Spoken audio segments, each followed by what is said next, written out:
Japan के prime minister office से tweet आया है कि नॉर्थ कोरिया ने बैलिस्टिक मिसाइल्स लॉन्च कर दी हैं जापान की तरफ। न्यूज ये है कि नॉर्थ कोरिया ने 10 unidentified ballistic missiles towards the sea of Japan launch कर दी है। ये मिसाइल दोपहर के 1:20 पर डिटेक्ट हुई थी। क्यों? क्योंकि साउथ कोरिया और यूनाइटेड स्टेट जो है वो एनुअल मिलिट्री एक्सरसाइज कर रहे हैं और नॉर्थ कोरिया वालों ने उसके अगेंस्ट कुछ कॉन्सिक्वेंसेस को थ्रेटन किया था। लोग कहते हैं कि no good can ever come out of war. War से कभी भी कुछ अच्छा नहीं निकलता। उन लोगों ने शायद किम जोंग उनके मीम्स नहीं देखे। जब से ये ईरान इजराइल वॉर स्टार्ट हुई है, there is like internet is flooded with the memes of this guy. Specifically सिर्फ इसलिए कि बेचारा ये बड़ा डिक्टेटर है, इसके पास न्यूक्लियर बॉम्ब भी है, लेकिन ये वॉर में पार्टिसिपेट नहीं कर पा रहा। कोई भी देश, चाहे रशिया हो, चाहे यूएसए हो, चाहे इजराइल हो, चाहे ईरान हो, बेचारा इससे आके वॉर नहीं करता। एंड उन मीम्स का क्रक्स ये है that he is feeling left out. तो एज आई सेड, जैसे कि prime minister office of Japan ने कहा कि कोई बैलिस्टिक मिसाइल लॉन्च हुई है, बोर हो रहा था, क्या करता। इसकी मीम्स का पर्पस ये है कि वो जो आपने मुन्ना भाई का मीम सुना होगा ना, बहुत तकलीफ होती है जब आप योग्य हो और आपकी लोग योग्यता ना पहुंचाने। कि भाई अगर खामेनी पे अगर आपने अटैक किया क्योंकि वो बहुत बड़ा डिक्टेटर है, तो क्या किम जोंग उन एक डिक्टेटर नहीं हो सकता है? क्या हमारी इज्जत नहीं है कि हमारे ऊपर भी लोग अटैक करें? ट्रंप ऊपर वाले ने दिया, सब कुछ है, मिसाइल्स है, बॉम्ब है, रॉकेट है, बस एक दुश्मन की कमी है, भाई बनेगा क्या? Hilarious memes are going.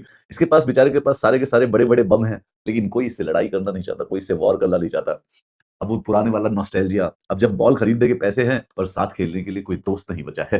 The turn is that कि basically for a war you need an enemy, लेकिन काश ये उसी एनिमी को दोस्त मान लेगा अगर कोई इसके ऊपर अटैक कर दे। बस इसको मौका चाहिए कि कैसे मैं अपने डिक्टेटरशिप वाले बम को यूज कर सकूं, मेरी भी इंटरनेशनल न्यूज बने। किम जोंग उन मिसाइल छोड़ने के बाद वॉचिंग द केओस अनफोल्ड, ये कितना रोली पोली सा, इसे मतलब पैंडा जो होता है ना, वो एकदम कुंफू पैंडा जैसा गोल मोल आदमी है, बेचारा प्यारा सा यार। पता नहीं इसको क्यों इतना डिक्टेटर विक्टेटर बोलते हैं। अभी रिसेंटली इसने अपनी बेटी को अपना सक्सेसर घोषित किया, जो कि मैं मानता हूं कि फेमिनिज्म के लिए बहुत अच्छा स्टेप है।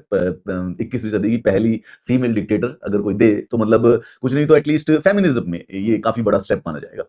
एंड इसके कुछ वीडियोस इसकी बेटी के साथ आने लगे। ये रोली पोली सा टेडी बियर जैसा डिक्टेटर जो है गर्ल डैड के नाम से जाना लगा। मतलब कि अगर आप गर्ल डैड पर्सनैलिटी रखते हो तो आपकी पुरानी 20 साल की जो पीआर है, पूरी इमेज सुधर सकती है कुछ ही हफ्ते के अंदर अंदर।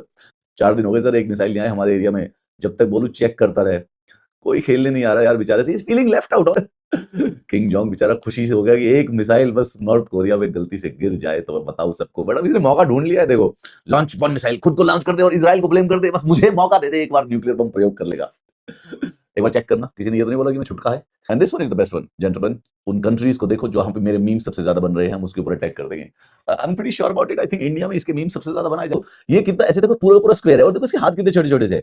If we can say that there is a cute dictator, well this guy is a cute dictator। अपने बम बनाता है, न्यूक्लियर बम बनाता है, once in a while test करके दिखाता रहता है कि मेरे पास है। मेरे पास है, मैं चला दूंगा। चलाता कभी नहीं, मतलब लड़ाई नहीं करी इसने कभी भी। एक बात देखो तो है डिक्टेटर, कोई बड़ी बात नहीं है, लेकिन बंदे ने कभी किसी से लड़ाई नहीं करी है।